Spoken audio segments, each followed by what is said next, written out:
بسم اللہ الرحمن الرحیم۔ خطابت کے بارے میں نبی کریم صلی اللہ علیہ وسلم کا معمول کیا تھا، اس کے بارے میں چند باتیں عرض کیے دیتا ہوں۔ اللہ تبارک و تعالی نے تمام انبیاء کرام کو فصاحت اور بلاغت سے نوازا تھا۔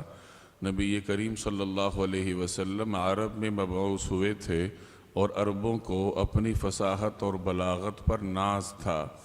یوں تو تمام قبائل عرب فصیح اور بلیغ تھے، البتہ دو قبائل قریش اور بنو حوازن یہ فصاحت اور بلاغت میں ممتاز حیثیت رکھتے تھے۔ قریش نبی کریم صلی اللہ علیہ وسلم کا قبیلہ تھا اور بنو حوازن کی ایک شاخ بنو سعد میں آپ صلی اللہ علیہ وسلم کی پرورش ہوئی، تو ان دو قبائل سے تعلق ہونے کی وجہ سے نبی کریم صلی اللہ علیہ وسلم کی فصاحت اور بلاغت میں پورے عرب میں کوئی ہمسری نہیں کر سکتا تھا۔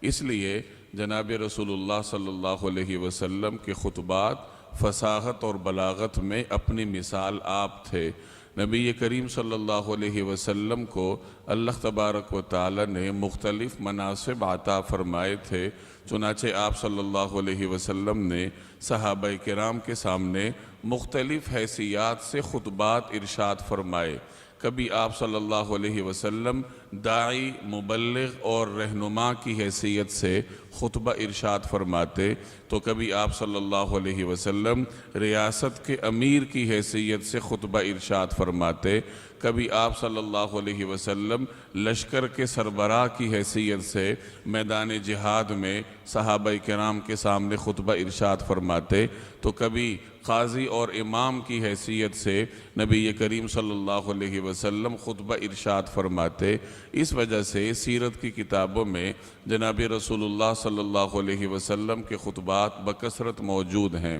آپ صلی اللہ علیہ وسلم نے منبر پر بھی خطبہ ارشاد فرمایا، اور منبر بننے سے پہلے نبی کریم صلی اللہ علیہ وسلم مسجد نبوی میں ایک کھجور کے تنے کا سہارا لے کر صحابہ کرام کے سامنے خطبہ ارشاد فرماتے تھے، اور اگر آپ سفر میں ہوتے تو سفر میں سواری پر سوار ہوتے ہوئے نبی کریم صلی اللہ علیہ وسلم صحابہ کرام کے سامنے خطبہ ارشاد فرما لیتے۔ عام حالات میں آپ صلی اللہ علیہ وسلم جب خطبہ ارشاد فرماتے تو آپ صلی اللہ علیہ وسلم کے دست اقدس میں عصا ہوتا تھا، لیکن جب میدان جہاد میں آپ صلی اللہ علیہ وسلم خطبہ ارشاد فرماتے تو اپنے دست اقدس میں کمان لے کر خطبہ ارشاد فرمایا کرتے تھے۔ مختلف اوقات میں دوران خطبہ رسول اللہ صلی اللہ علیہ وسلم جب جوش میں آتے تو آپ صلی اللہ علیہ وسلم کی مبارک آنکھیں سرخ ہو جایا کرتی تھیں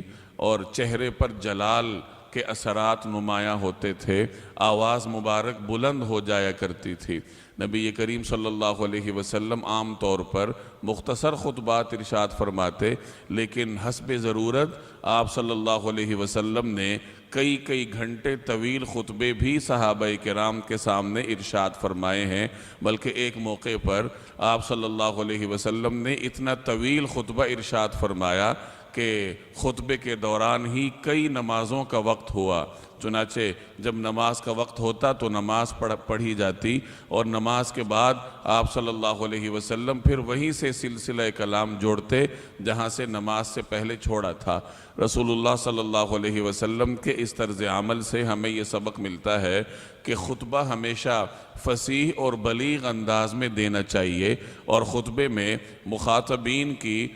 ضرورت کو پیش نظر رکھنا چاہیے کہ اگر ضرورت مختصر خطبے کی ہو تو مختصر دینا چاہیے، البتہ اگر حالات طویل خطبے کے متقاضی ہوں تو حالات کے پیش نظر طویل خطبہ دینا چاہیے۔ اللہ تبارک و تعالی عمل کرنے کی توفیق عطا فرمائے۔